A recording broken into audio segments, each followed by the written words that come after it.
होली की आत्मा। बचपन से शहर में रहने वाला मनोज इस साल होली की छुट्टियों में अपने गांव दुर्गापुर वापस आता है, जहां उसे देख पूरा गांव खुशी से झूम उठता है। जब गया था तब इतना सा था और अब देखो कितना बड़ा हो गया है। हाँ सरपंच जी, जब मैं गया था तब आप भी बहुत जवान थे और अब देखो कितने बूढ़े हो गए हैं आप। चलो चलो बढ़िया है, बच्चा घर वापस आ गया। इसी खुशी में आज रात पार्टी होगी।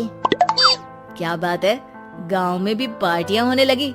वैसे अगर पार्टी की बात है तो आज क्यों सीधा होली पार्टी करते हैं। होली पार्टी की बात सुन चहल पहल में अचानक सन्नाटा छा जाता है, जिसे देख मनोज को कुछ अजीब लगता है, लेकिन तभी सरपंच बात पलट देता है। अब बहुत देर हो गई, चलो सब अपने घर चलो, पार्टी के बारे में कल सोचेंगे। मनोज भी मम्मी पापा के साथ घर आ जाता है।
को शक होने लगता है।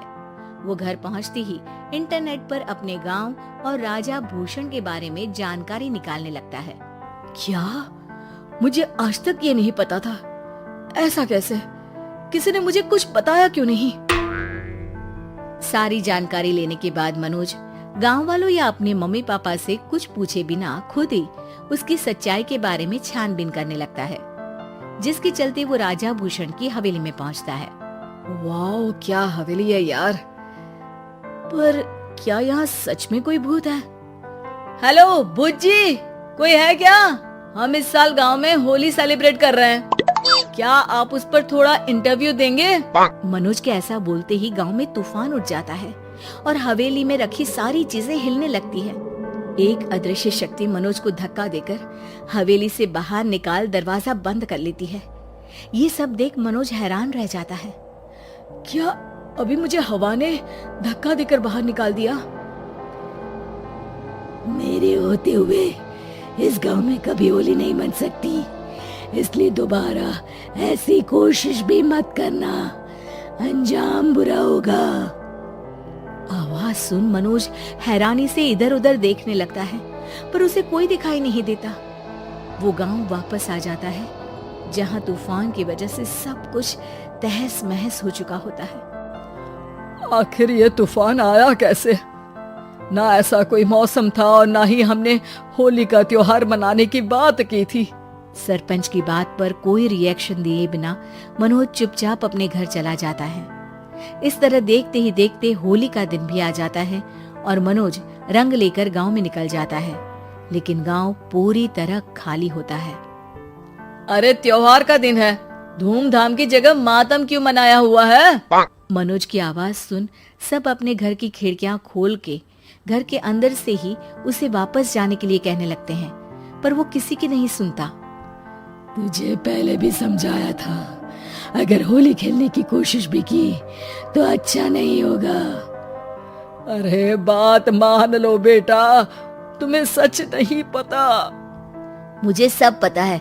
सालों पहले इस राजा ने एक अंधविश्वास फैलाया और आप लोग आज तक उसे मानते आ रहे हो। अरे बेटा, जब तुम पैदा भी नहीं हुए थे उससे भी बहुत पहले से इस गांव पर होली का श्राप है। अगर गांव में होली का त्योहार मनाया जाता है तो प्रलय आना पक्की बात होती है। राजा भूषण इस सब में नहीं मानते थे और त्योहार मनाने लगे, जिसके चलते होली वाले ही दिन पहले उनके बेटे की और फिर उनकी मृत्यु हो गई। तभी से गांव की रक्षा के लिए उनकी आत्मा उस हवेली में रह रही है। सबकी बातें सुन मनोज उलझन में पड़ जाता है। सोचना भी मत मनोज, अगर तुमने इस परंपरा को तोड़ने की कोशिश भी की तो उसका परिणाम इस गांव और गांव के लोगों के लिए अच्छा नहीं होगा। मुझे भी यकीन नहीं हो रहा कि आप लोग एक बेतुकी बात को मानकर सालों से रंगों के त्योहार को मातम की तरह मनाते आ रहे हो। मनोज किसी की कोई बात ना मानते हुए पूरे गांव में रंग बिखेर देता है, जिसके तुरंत बाद वहां तूफान के साथ बिजलियां गरजने लगती है। अचानक मौसम में ऐसा बदलाव देख जहां मनोज कंफ्यूजन में आ जाता है, वहीं गांव वाले डर से सहम जाते हैं।